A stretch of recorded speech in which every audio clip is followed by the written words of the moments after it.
Right तो यही है रीज़न कि मैंने अपना कीबोर्ड बेचा है and there is absolutely nothing else and I do miss my keyboard that was a good keyboard honestly. So नीचे बैठा हूँ बड़े प्यार से बहुत दिन बाद, क्योंकि ऊपर बैठ के कोई फ़ायदा नहीं है, मेरे पास मेरा कीबोर्ड नहीं है ना। कमिंग टू द पॉइंट, किस लिए मैंने कैशियो 8000 IN जो मेरे साथ पिछले इतने दिन से इतने सारी वीडियोस में आपने देखा है मैंने उसको यूज़ किया, इतने सारे म्यूज़िक उससे बने, अचानक से क्या हो गया कि मैंने इस कीबोर्ड को जो है कि डंप कर दिया। Okay, first things first, cashew 8000 IN is a wonderful keyboard. मैंने उस कीबोर्ड को बेच दिया है, इसका मतलब ये नहीं कि वो कीबोर्ड ख़राब है ना। किसी ने सवाल पूछा था कल मेरे पोस्ट पर कि भाई कैशियो 8000 IN ख़राब कीबोर्ड, बेकार कीबोर्ड है। नहीं, बेकार नहीं है, बहुत ही ज़्यादा अच्छा कीबोर्ड है। आप में से कुछ लोगों ने पोस्ट पर कमेंट ये किया है कि वो ख़राब था या फिर उसकी की से खटाखट खटाखट आवाज़ आने लग गई थी। Let me tell you one thing first, as a musician अगर मेरे पास एक म्यूज़िक गियर है जो ख़राब हो चुका है, मैं उसको बेचूंगा नहीं, क्योंकि एज अ म्यूजिशियन अगर मैंने एक ख़राब गियर को बस I want to get rid of that करके मैंने बेच दिया, तो दूसरा जो म्यूजिशियन ने उसको ख़रीदा है, जिसने भी ख़रीदा उसको तो बजाना है, राइट।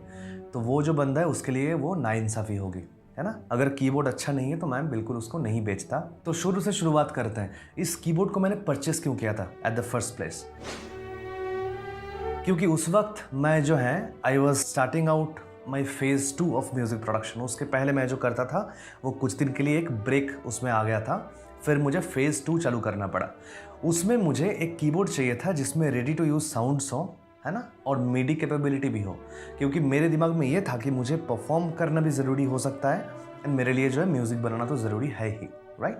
एंड मेरे पास काफ़ी सारे ऑफर्स आ रहे थे जिसमें मुझे कोर्स बनाना है पियानो के लिए, ये सब करना है ना, तो उनके लिए भी मुझे एक चाहिए था कीबोर्ड जिसमें इंटरनल साउंड्स हो, क्योंकि वो बहुत ईजी होता है। अपने बस प्लग एंड प्ले आपने लगा दिया ऐसे करंट पे, इलेक्ट्रिसिटी ऑन कर दो, इसको ऑन करो, ये अपना बजना चालू हो गया। कंप्यूटर पे लगाओ, ये सब जो झंझाट है वो है ही नहीं। बट म्यूज़िक प्रोडक्शन की जब बात आती है तब तो आप कंप्यूटर पे ही बैठ के काम कर रहे हो, तो वहाँ पे उसको लगा देना is much more easier compare to उसको ऑडियो इंटरफेस से लेकर जाओ, ये करो वो करो, है ना। तो नाउ द थिंग इज़ कि मुझे उस वक्त एक रेडी टू यूज़ कीबोर्ड चाहिए था, तो I purchase that keyboard. But अभी की जो बात है, नाउ एक थोड़ी सी स्टेबिलिटी जो मेरे करियर में आ गई है एंड काइंड ऑफ एक ग्रोथ जो मुझे मिल रही है, तो इसमें I need to focus more into music production then performance. क्योंकि परफॉर्मेंस जो है मैं उतनी ज़्यादा तो मैंने कभी किया नहीं है, ठीक है। मैं मेजरली एक म्यूज़िक प्रोड्यूसर, मैं म्यूज़िक बनाता हूँ। स्टेज पर परफॉर्म करने की जो बात है वो मेरे लिए उतना लागू नहीं होता है, करेक्ट। तो मुझे क्या चाहिए था, मुझे एक ऐसा कीबोर्ड चाहिए था जिसमें, क्योंकि कैशियो 8000 IN ऐसे कीबोर्ड्स को, किसी भी कंज्यूमर कीबोर्ड को आप जब लगाते हो मिडी केबल से, आपको बस वो कीज़ मिलती हैं बजाने के लिए, बाकी जो बटन्स है वो लगभग काम करते ही नहीं है।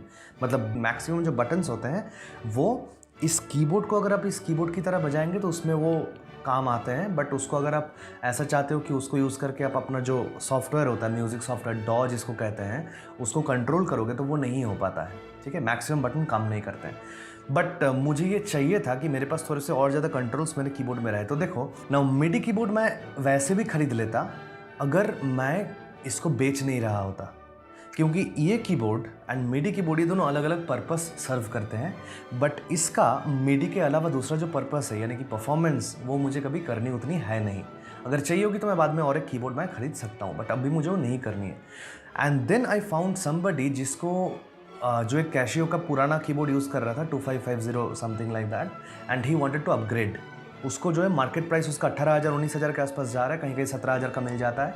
बट मेरे से अगर वो लेगा तो उसको सस्ते में थोड़ा सा मिल सकता है, क्योंकि ये यूज्ड प्रोडक्ट है, तो उसके लिए भी फ़ायदा हो रहा है। वो एक अपग्रेड करना चाहता है, बिगिनर पियानिस्ट है, एंड मेरे लिए भी फ़ायदा है कि मुझे थोड़े से जो है इससे पैसे वापस आ जाएंगे, जिसको मैं री इन्वेस्ट कर सकता हूँ मिडी कीबोर्ड खरीदने में। नाउ मिडी कीबोर्ड खरीदने में जितना पैसा लगेगा मुझे जैसा मिडी कीबोर्ड चाहिए, वो सिर्फ इसको बेचकर मुझे, मेरे पास जितने पैसे आएंगे उससे नहीं हो सकता। मुझे पैसे लगाने ही हैं, बट थोड़ा सा अगर रिकवर हो रहा है तो ख़राब क्या है।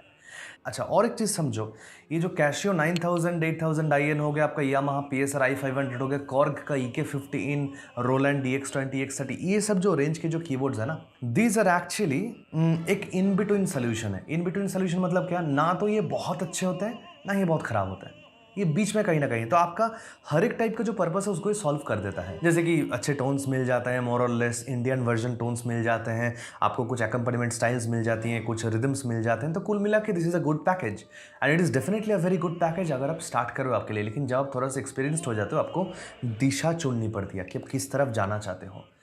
या तो आप अरेंजर कीबोर्ड उठा लो, जैसे कि पीए जिस भाई ने सजेस्ट किया था, राइट, दैट इज अरेंजर के प्रोफेशनल अरेंजर, पीए का मतलब होता है ना, कॉर्ग पीए 1000, पीए 700, 4X ऐसे अलग अलग आते हैं प्रोफेशनल। या तो आप अरेंजर कीबोर्ड ले लो। अरेंजर कीबोर्ड मतलब क्या होगा, उसमें अच्छे खासे स्टाइल्स होंगे, ये सब होगा। या फिर आप वर्क स्टेशन ले लो।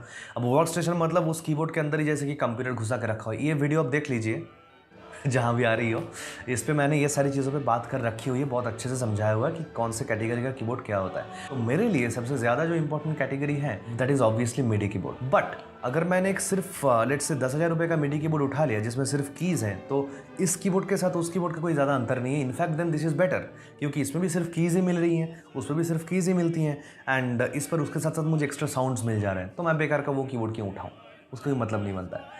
So obviously I needed something जिसमें फेडर्स वगैरह जैसे मैंने बोला हो, थोड़े से नॉब्स वगैरह हो, तो मैं साउंड, वॉल्यूम, पैन से ये सारी चीज़ें सेट कर सकूँ यहाँ से।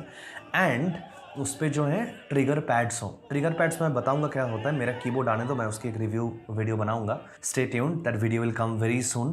Bye next week that keyboard will reach to me. वो कीबोर्ड मेरे पास आ जाता है तो मैं फिर आपको सारी चीज़ें बताता हूँ उसका। मैं कौन सा मॉडल ले रहा हूँ मैं बताऊंगा नहीं, वो तो आपको पता चलेगा जब उसका रिव्यू वीडियो बनेगी ना।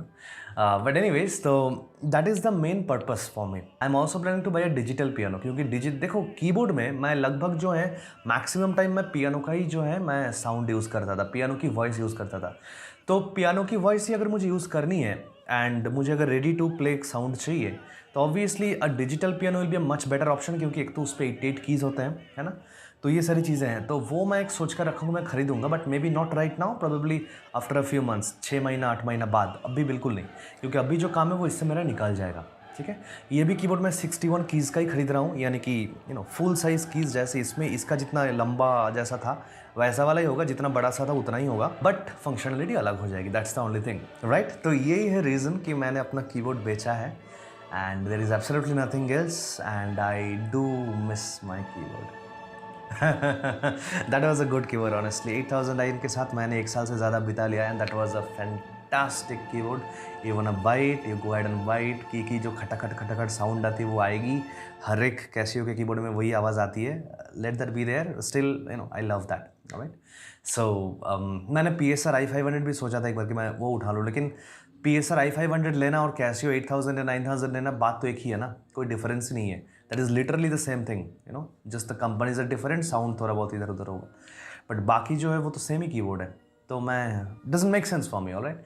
तो वही है कि मैंने इसको खरीद लिया। I think this was the, ये बहुत ही डिसइंटरेस्टिंग वीडियो हो जा रही है, मतलब कोई रहेगा नहीं इस वीडियो में, क्यों सुनोगे आप। एनीवेज, तो अगर आप अभी भी हो इस वीडियो में, I am sorry, I do not have a keyboard to show you some musical things today.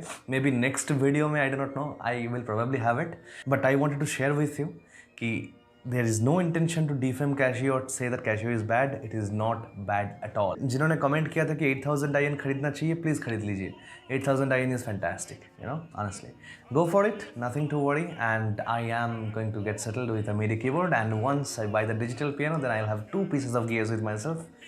One is a MIDI keyboard for my music production, and one is a digital piano for my music playing, तो आप साथ रहिए, मेरे संग रहिए and आप देखते रहिए वीडियोस, आपको सारी जानकारी जो है मिलती चलेगी। तब तक के लिए बगल में जो 2 वीडियोस आ रही है वो भी मुझे पता नहीं कौन सी डायरेक्शन में आ रही है, इनको देख लीजिए एंड अगर वीडियो अच्छी लगी तो वीडियो को लाइक कर दीजिए। Thank you so much, take care, bye bye.